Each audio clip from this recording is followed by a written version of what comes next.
திண்டுக்கல்லில் தமிழ்நாடு ஊரக வளர்ச்சித்துறை ஒன்றிய பணியாளர்கள் சங்க பொதுக்குழு நிர்வாகிகள் தேர்வு உறுப்பினர் சேர்க்கைக்கான கூட்டம் நடைபெற்றது. அப்போது தகுதியில்லாமல் பதவி உயர்வு பெற்றுள்ள பிடிஓக்கள் தகுதி நீக்கம் செய்ய வேண்டும், இரவு நேரம் மற்றும் விடுமுறை நாட்களில் ஆய்வு செய்வதை நிறுத்த வேண்டும் என நிர்வாகத்திறனற்ற ஸ்டாலின் அரசுக்கு எதிராக தீர்மானம் நிறைவேற்றப்பட்டது. மேலும் கலந்தாய்வு மூலம் அனைத்து நிலை பணியாளர்களும் பணியிட மாறுதல் வழங்கிட வேண்டும். ஊராட்சி செயலாளர்கள் வட்டார மற்றும் மாவட்டத்திற்கு பணியிட மாறுதல் செய்யும் போது கவுன்சிலிங் அடிப்படையில் பணியிட மாறுதல் வழங்க வேண்டும் என கூட்டத்தில் தீர்மானங்கள் நிறைவேற்றப்பட்டன.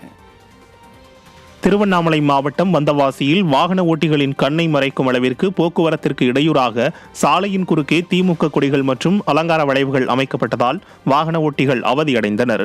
வந்தவாசி அடுத்த வெண்குன்றம் கிராமத்தில் திமுக சார்பில் பொதுக்கூட்டம் நடைபெற உள்ளது.